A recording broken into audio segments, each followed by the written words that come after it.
Assalamualaikum warahmatullahi wabarakatuh, pemirsa channel SMI Mendidik Indonesia. Pada kesempatan kali ini kita akan membincangkan tentang bagaimana hidup berislam yang baik, yang sesuai dengan ajaran Rasulullah Muhammad SAW. Dan itu sekarang kita sudah berada di kediaman beliau, Kiai Haji Marzuki Mustamar, pengasuh Pondok Pesantren Sabilur Rosyad Gasek Palang. Assalamualaikum ya. Waalaikumsalam warahmatullahi wabarakatuh. Bagaimana kabarnya hari ini? Alhamdulillah. Enggak lemu.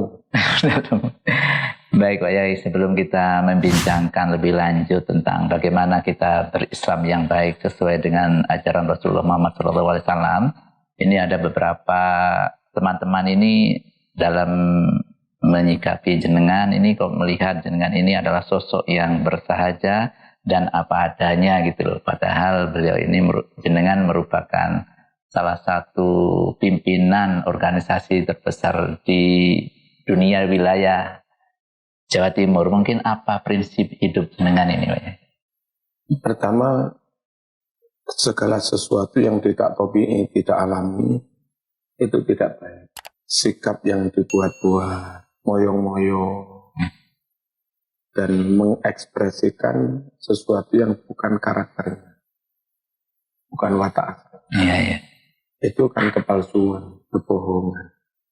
Dan segala yang palsu, bohong, tidak asli, mesti tidak awet. Baju merek apapun kalau nggak asli ya.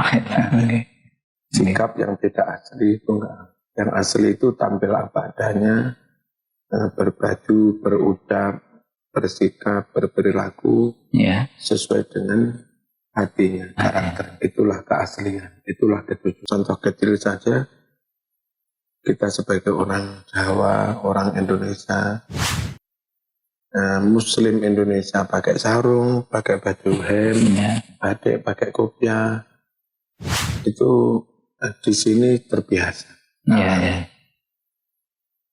Karena itu tampilan seperti ini awet. Tahun 40-an Muslim Indonesia ya begini. Tahun 70-an Muslim Indonesia ya begini. Sampai tahun 2000 ke atas Muslim Indonesia ya itu begini. Kalau ini dikembalikan kepada ajaran Rasulullah, ini ajaran yang bagaimana ini? Ajaran tampil apa adanya, sejujurnya, nggak dibuat-buat, nggak tasonuk dibuat-buat, jaim, itu bagian dari indikator bahwa orang itu pamer kepada manusia, caper, ingin diperhatikan orang lain. Berarti hatinya tidak wajah, tidak fokus mantep kepada Allah. Dia masih karena orang lain.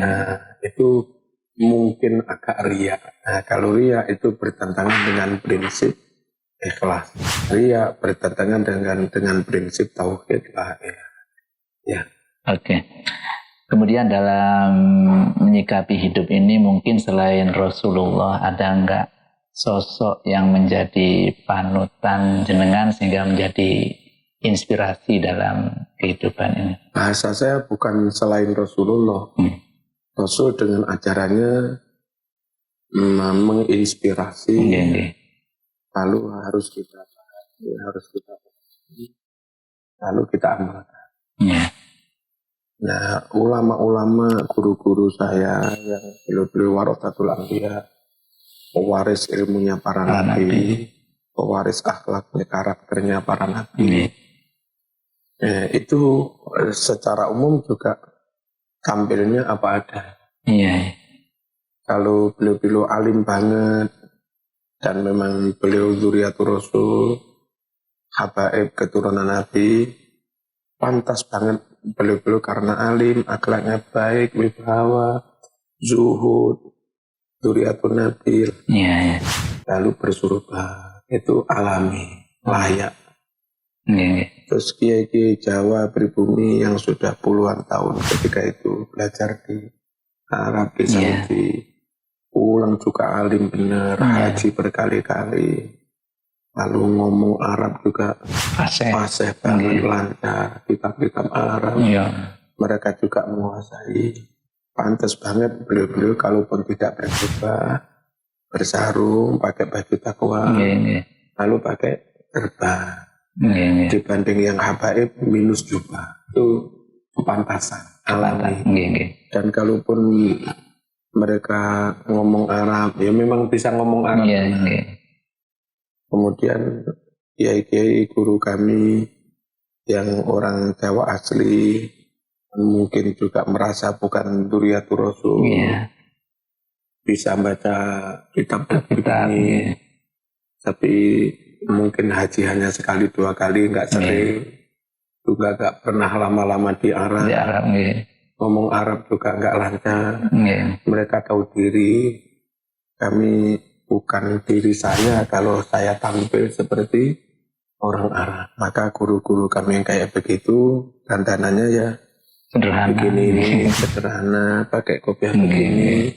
Menyapa, disapa orang juga pakai nyun sewu, sugeng tindak. Nah, itu bagi kami orang menampilkan apa yang ada, tidak nambah-nambahi, tidak merubah-rubah. Nah, itu guru-guru kami seperti itu. Dan saya yakin beliau warathatul anbiya, minimal mewarisi kejujuran. Dan jujur itu tidak harus secara lisan toh. Orang lisannya jujur, berkomitmen, tidak akan mengucapkan sesuatu yang nggak benar. Tapi kalau dalam bersikap nggak jujur, orang itu ya belum sotik juga. Dia orang awam tampil kayak kiai, nggak jujur. Dia orang Jawa murni tampil kayak orang Arab. Kayaknya bajunya tampil kayak orang Arab. Kayaknya bajunya, bicaranya itu berarti juga nggak jujur, itu bukan diri. Makanya Kanjeng Nabi bersabda, abghadul ibadillah, hamba yang paling dibenci oleh Allah, mangkana saubahu khairan min amali. Orang yang bajunya lebih baik, itu lebih baik daripada amal perbuatan, daripada apa yang sebenarnya dia miliki. Bajunya kayak ulama, ternyata kayak Fir'aun. Antakuna siyabuhu siyabal anbiya, baju penampilannya kayak nabi, kayak wali, kayak zuhud-zuhud, kayak sufi, kayak habaib. Tapi wa amaluhu amalan jabbari. Amal perbuatannya, perilakunya kayak orang-orang diktator semacam Fir'aun, Qarun, Haman, dan seterusnya. Tentu ini jauh dari pribadi Rasulullah. Zohirnya kayak Rasul pakai jubah, tapi sebetulnya menipu. Dan menipu tentu bukan akhlak Rasul. Baik Pak Yai, yang sekaitan dengan saat ini kita akan di seluruh dunia ini tertimpa COVID-19 ini ya. Nah ini Pak Yai, ada pihak yang mengatakan ini adalah cobaan dari Allah, ada juga yang mengatakan ini bala. Bagaimana kita sebagai seorang muslim menyikapi ini Pak Yai? Bala itu ya cobaan. Atau siksaan gitu? Kalau bilang siksaan saya enggak. Kalau musibah, ujian, cobaan, iya. Sebab dunia itu darul amal. Tempat kesempatan kita untuk beramal. Kelak dipanen, dituai di akhirat. Yang namanya darul jaza, ada nikmat, ada adab itu di dunia. Di akhirat. Yang darul jaza, ada nikmat, ada adab, itu di akhirat. Kalau di dunia itu darul amal. Tempat kesempatan kita untuk beramal, merespon, melakukan apa yang diperintah Allah, sinyal-sinyal yang diberikan Allah. Datangnya musibah itu tidak secara lisan pakai sinyal, sabaro manungso. Datangnya kenikmatan, kesuksesan itu sinyal dari Allah.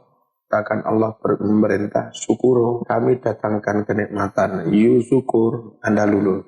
Nanti akhiratnya bisa mendapat pahala. Dapat pahala. Kami berikan ujian, musibah, Anda ikhlas, sabar, Anda juga lulus. Jadi di dunia itu darul amal. Darul amal. amalnya bisa berupa sabar, bisa berupa syukur. Ya. Orang diberi sehat, syukur. Karena sehat kita berjamaah di masjid. Karena sehat kita ngajar fisabilillah. Karena sehat kita berdakwah kemana-mana, bekerja. Itu orang yang lulus diberi kesehatan. Terus ketika Allah memberi sakit, ya kan gara-gara sakit kita nggak ngajar. Gara-gara sakit kita nggak bisa jamaah ke masjid. Nggak bisa kerja juga. Nggak bisa kerja juga. Cukup sholat di rumah. Diam di rumah, tapi meskipun dia di rumah nggak bisa jamaah dan seterusnya, itu dia terima dengan ikhlas, dengan sabar, dengan ridho, sama sekali nggak menggerutu, nggak ngurundel. Itu juga orang itu juga ngurung. Jadi cara memahaminya, Allah kepingin memberikan pahala kepada kami lewat jalan lain. Selama ini Allah mengirimkan pahala kepada kami lewat ujian yang namanya nikmat, dan alhamdulillah kami bisa mensyukurinya. Muka-muka lulus dan diterima. Nah, Allah kepingin mendatangkan pahala dengan cara lain. Diberi musibah. Corona.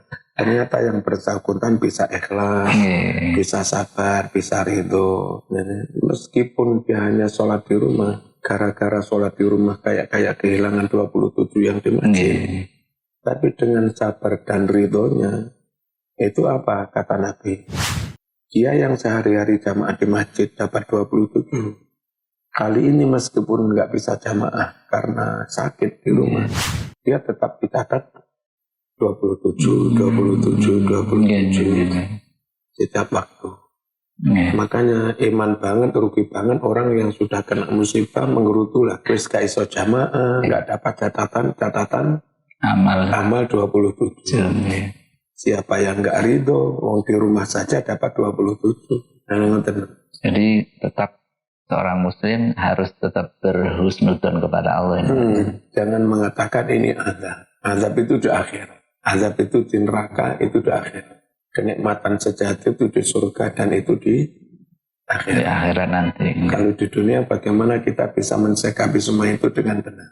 Jadi kalau kita pahami betul secara keislaman kita, ini tidak ada alasan untuk mengeluh ini Pak Hengki. Oh nggak boleh. Nggak boleh Hengki.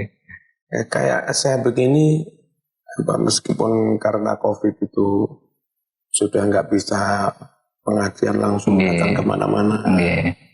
Tapi akhirnya yang saya syukuri apa? Sering di pondok, hampir hari-hari di pondok. Bisa baca kitab buahnya. Sama santri-santri. Sama santri-santri baca kitab ini, baca kitab ini. Yang kemarin-kemarin ketika sibuk, nggak bisa baca kitab sebanyak itu. Tetap kita syukuri, ambil sisi positifnya.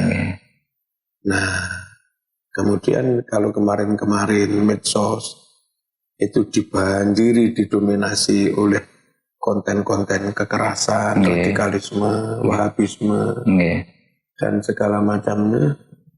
Gara-gara COVID, Ramadan, kiai seribuan pondok itu ngaji di online. Sebetulnya ngaji di dalam dengan santri, tapi oleh santrinya di online kan. Di online. Sini juga di online, Lerboyo di online, Ploso di online. Sehingga hikmahnya yang membanjiri medsos dengan ngaji kitab online, itu ya kita Ahlussunnah wal Jamaah. Tetap kita ambil hikmahnya pasti ada nih. Andai nggak ada corona mungkin kayak nggak online juga. Terus akhirnya medsos banjir penuh dengan konten-konten radikalisme, dan itu merusak, membahayakan. Terus kalau nggak pakai, misalnya nggak ada COVID, kita ngaji nggak di online. Kalau di sini paling yang ikut ya santri 300, 400. Tapi gara-gara di online yang ikut jadi ribu. Bisa nggak langsung tapi beberapa saat bisa diputar. Nggak juga. Kadang-kadang orang yang ngupload, terus ada yang mundur. Setiap saat bisa ngaji berarti ya. Mungkin sekaitan dengan tadi ya menyinggung tentang radikalisme yang juga marak beberapa tahun terakhir ini di negara kita ini ya. Menurut ya sendiri radikalisme di sini apa sih? Radikalisme Islam ini. Radikal itu awalnya tatoruf. Awalnya orang itu ekstrim. Ekstrim itu orang bersikap hanya menimbang satu sisi. Tidak melihat, tidak menimbang sisi yang lain. Menghasilkan sikap tatoruf. Ekstrim. Lalu ketika dia ekstrim dan ternyata harus benturan dengan pihak lain yang beda, maka itu diselesaikan dengan cara menafikan orang lain. Yang lain dianggap salah semua itu ya. Harus hilang semua. Kafir, dibunuh, ditiadakan, ditumpas. Yang boleh wujud, yang boleh eksis harus kami-kami saja. Pemikirannya sendiri. Pemikiran sendiri. Itu jadi radikal banget. Lalu jadi teroris.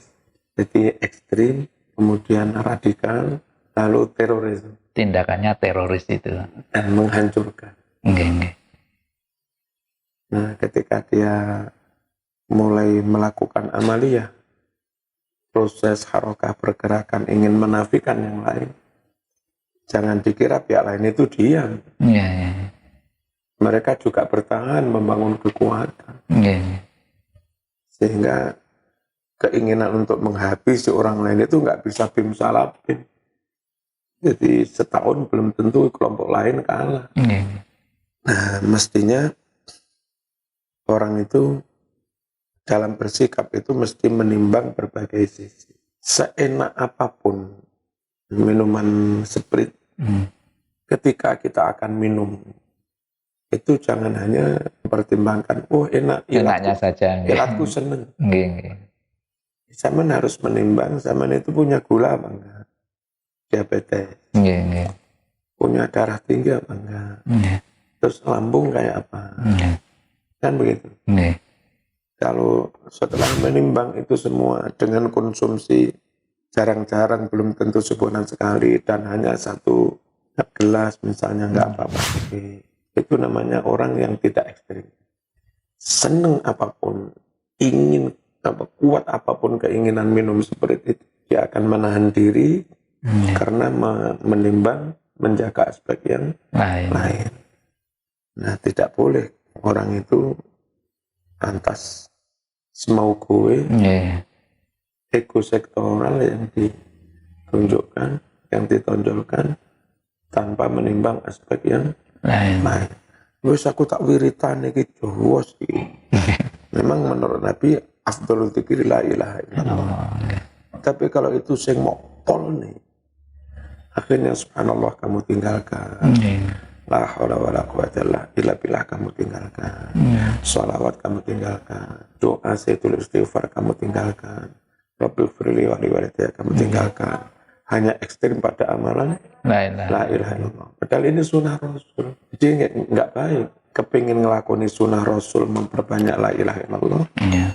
Tapi meninggalkan yang lain. Sunnah Rasul yang lain. Sholawatan jauh. Akhirnya sholawatan. Terus gara-gara terlalu fanatik dengan sholawatan, terlalu ekstrim dengan sholawatan, sholat sunnahnya keter, duhanya hilang, zikirnya jadi nggak dilakoni. Bojone, anak bojone rapat jadi ngopeni, tapi gini buyar, ngalur ngidul ngopeni sholawatan. Dilihat dari satu sisi, baik, memperbanyak sholawat baik, tapi kalau dilihat dari semua aspek, secara global, secara holistik, ini jadi tidak baik. Islam itu enggak hanya sholawatan doang. Sunnah Rasul itu enggak hanya sholawatan doang. Nah begitu. Nah, berarti dapat dikatakan kalau orang yang berpikiran ekstrim ini apa karena pemahaman agamanya yang maaf ini bisa dikatakan kurang luas ini? Biasanya memang dari orang awam lalu semangatnya lebih ngetop daripada keilmuannya. Terus nggak suka ngaji, nggak jadi ulama. Nah begitu. Ekstrim dalam berislam, ekstrim dalam berinil hukmu illa lillah. Ya kan? Benar orang itu kami makan hasil halal, kami harus nutup aurat dan segala macamnya. Tapi suatu saat kita ditakdirkan Allah terjebak dalam suatu situasi yang memaksa kita makan barang yang subhat atau remeng-remeng sekali. Kita tahu-tahu Anda ada di hutan. Nggak ada makanan. Nggak ada makanan, yang ada kucing, yang ada tikus. Pilihan Anda nggak makan lalu mati, atau makan itu. Akhirnya tetap bisa hidup. Ya kayak seperti idealnya kami sholat subuh harus menutup aurat. Tapi pas kami kerampokan, baju dihabiskan oleh perampok, disisakan hanya sempak ini. Apa terus nggak sholat itu? Apa terus nggak sholat, tambah salah. Akhirnya sholat dengan menutup aurat sedikit. Dan itu lebih baik daripada tidak sholat sama sekali. Kita diperintahkan melaksanakan hukum Islam. Tapi nyatanya kita ditakdirkan Allah ada di suatu negara bangsa yang heterogen banget. Ketika kita yang Muslim mengototkan itu, nanti yang Hindu juga ngotot dengan kehinduannya. Dan Kristen juga ngotot dengan salibnya. Akhirnya benturan, pecah, perang saudara. Dan kalau sudah perang saudara, sudah dunianya kacau, ekonominya kacau, keamanannya kacau, hidupnya kacau. Boro-boro sampai menegakkan hukum Islam, sholat aja nggak bisa. Perang saudara. Dalam kondisi perang berarti kacau semuanya. Kacau semua. Maka pilihan yang baik, perdamaian tetap dijaga. Kerukunan, persatuan, kondusivitas keamanan tetap dijaga. Sekalipun dengan resiko yang Muslim nggak bisa full menerapkan ajaran Islam, yang Kristen nggak bisa full menerapkan ajaran Kristen, yang Hindu juga seperti itu, nggak bisa full menerapkan ajaran Hindu. Dengan saling menjaga kerukunan, keamanan, perdamaian, taruhlah Islam akhirnya hanya bisa melaksanakan 60%. Yang Hindu juga hanya bisa melaksanakan 40%. Yang Kristen melaksanakan 30%. Itu sudah lebih baik bagi tiga agama ini daripada perang lalu tidak sama sekali melaksanakan itu semua. Jadi deradikalisasi itu diawali dari jangan berpikir dari satu sisi, mesti menimbang yang lain. Di sisi lain Pak Yai, ada pola pemikiran radikalisme itu kan ada nuansa ingin menegak khilafah, itu bagaimana ini ya? Ideal banget kepinginnya seluruh negara Islam itu satu komando, satu khalifah. Cuma juga oleh mereka nggak diterangkan secara rinci kepada masyarakat.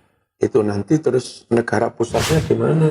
Sistemnya bagaimana? Khalifahnya itu di mana? Lalu kalau negara pusatnya di Indonesia misalnya, apa Malaysia mau tunduk kepada Indonesia, lalu Malaysia hanya menjadi provinsi, Pakistan hanya menjadi provinsi, Saudi menjadi kabupaten?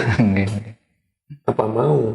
Dan kalau sudah diproklamirkan di Indonesia si negara khilafah itu, lalu negara-negara lain nggak mau, bagaimana? Apa dipaksa dengan perang supaya mau bergabung? Kalau dipaksa dengan perang supaya mau bergabung, nah itu menjurus kepada perang saudara sesama Muslim. Dan giringan ke sana itu yang dikehendaki para imperialis, para kaum penjajah, divide and perang, politik pecah belah, pecah bambu itu. Adu domba. Jadi kelihatannya manis banget khilafah Islam hukum Islam, tapi menjurus kepada perang saudara. Dan sudah terbukti di Timur Tengah dengan jargon-jargon tegakkan syariat Islam, hukum Islam, yang terjadi bukan penegakan hukum Islam tapi saling membunuh, saling mengkafirkan. Yang notabene itu larangan keras bagi Islam. Jangan mau kita digiring ke sana dengan jargon-jargon Islam. Kalimatu haqqin urida bihal batil. Itu jargon kebenaran tapi dimaksud untuk penghancuran. Lalu sistem suksesinya bagaimana? Apa dengan seperti kesultanan gitu? Atau sudah satu orang menyatakan kami imam besar, lalu pada bayat. Kalau kemudian ada yang lain juga mengatakan kami imam besar juga, ini bayat. Sono juga bilang begitu, kami imam besar. Dan orang pada bayar.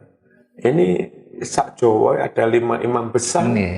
Justru nanti memicu perang saudara lagi. Terus kalau sistemnya pakai pilihan, ngapain harus pakai merek khilafah? Wong NKRI juga sudah ada pilihan. Ada demokrasi. Kalau sistemnya pakai kayak Saudi model diangkat, dibayat oleh bapaknya kepada anaknya. Sistem kerajaan diwariskan. Kenapa harus pakai khilafah? Mau pakai model mamlakah juga seperti itu. Ini selama belum jelas, masyarakat muslim nggak usah gampang latah ikut-ikutan.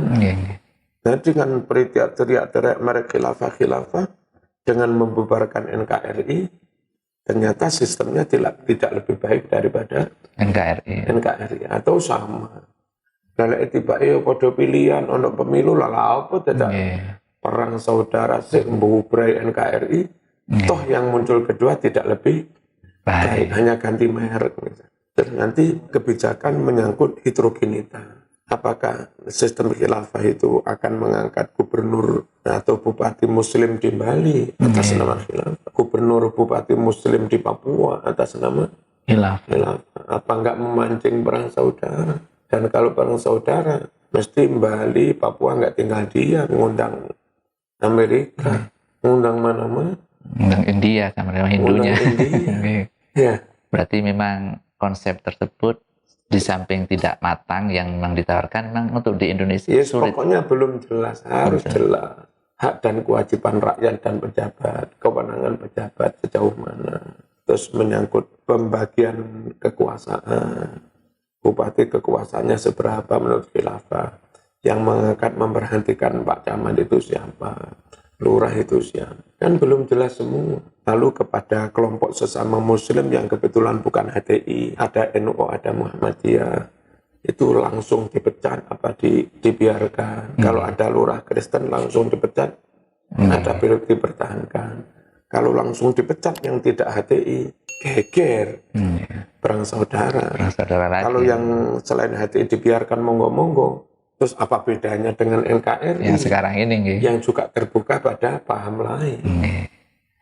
Ya. Terus mereka itu juga berpandangan bahwa di negara NKRI ini sistemnya sistem kufur, ini gimana?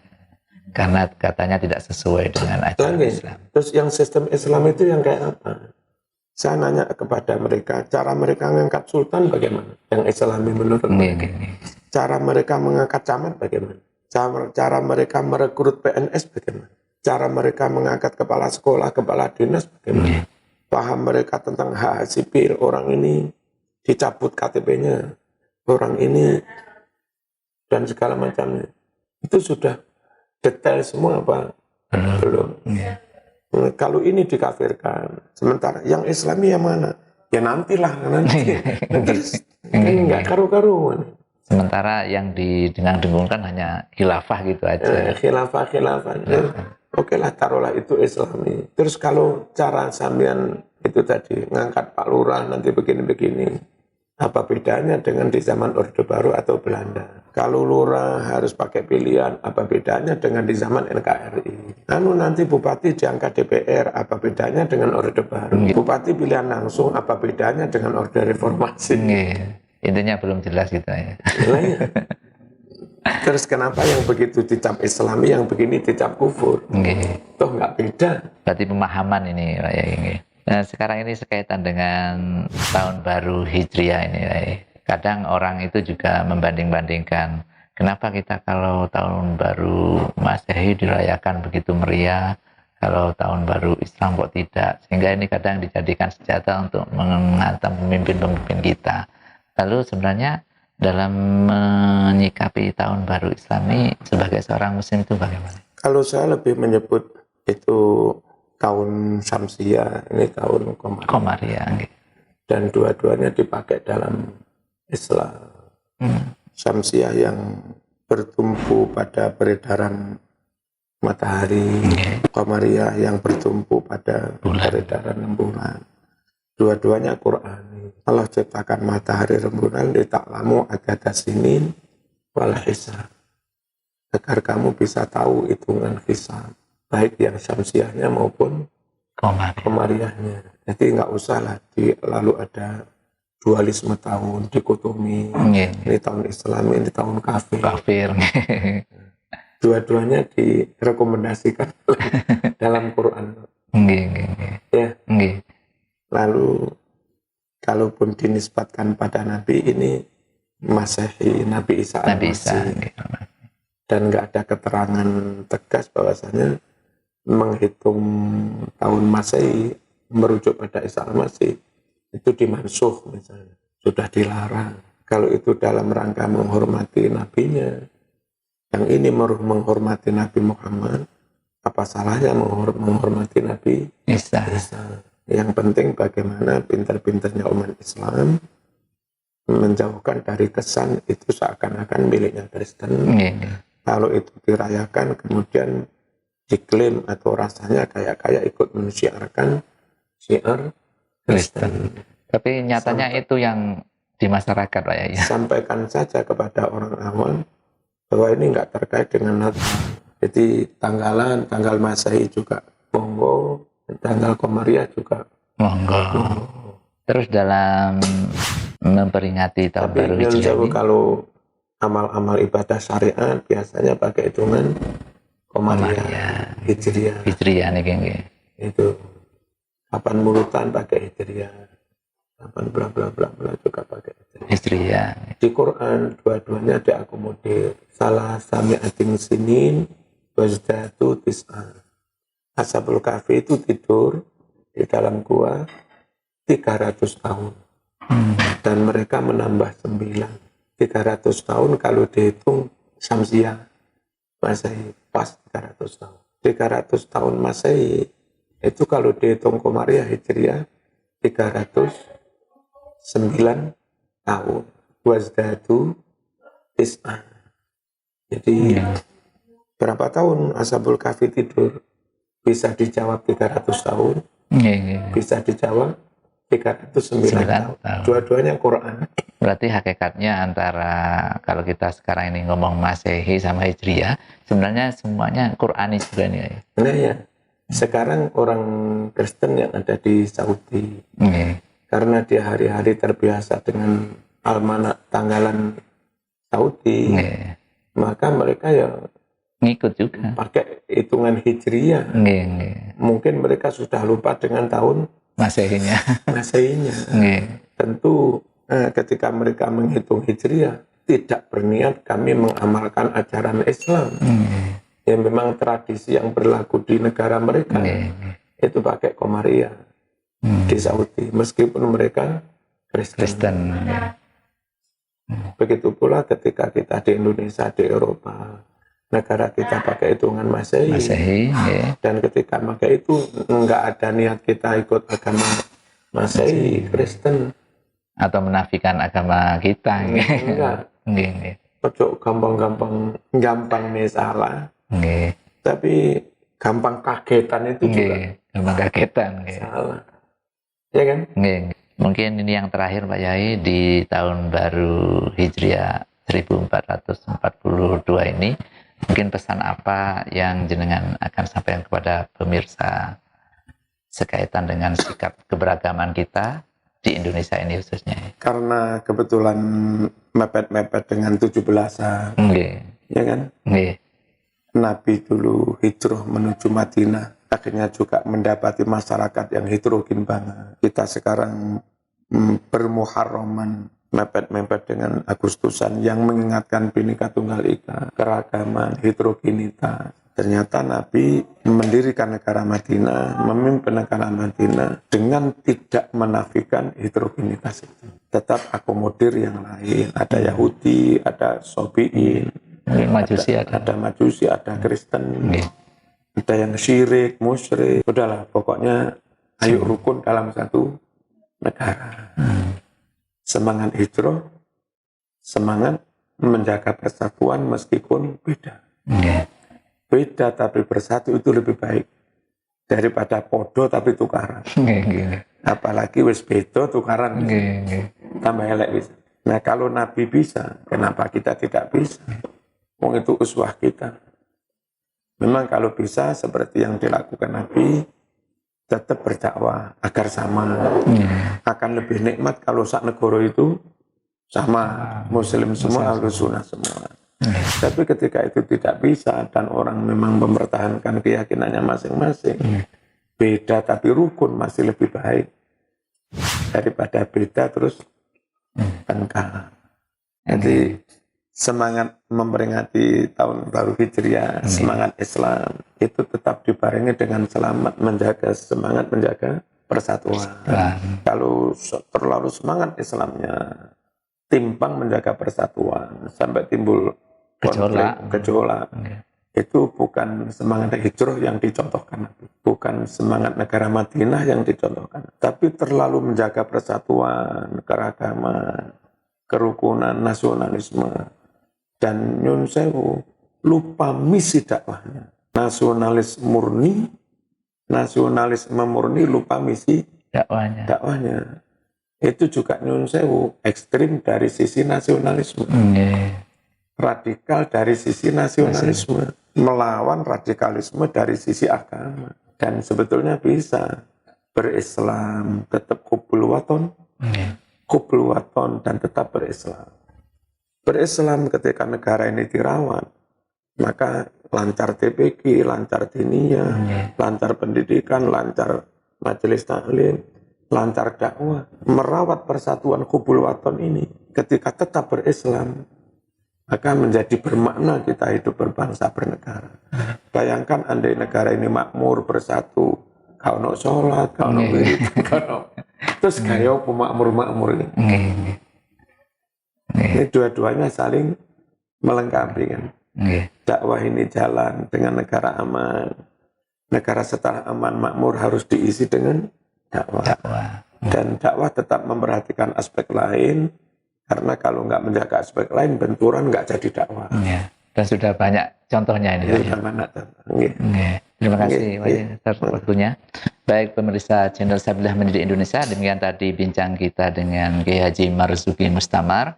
Mudah-mudahan ini akan semakin menambah pemahaman beragama kita, sehingga betul-betul akan lahir di negara kita, Negara Kesatuan Republik Indonesia ini, Islam yang rahmatan lil alamin, dan menjadikan negara kita aman sentosa. Amin ya rabbal alamin. Wallahul muwaffiq ila aqwamit thoriq. Assalamualaikum warahmatullahi wabarakatuh. Waalaikumsalam warahmatullahi wabarakatuh.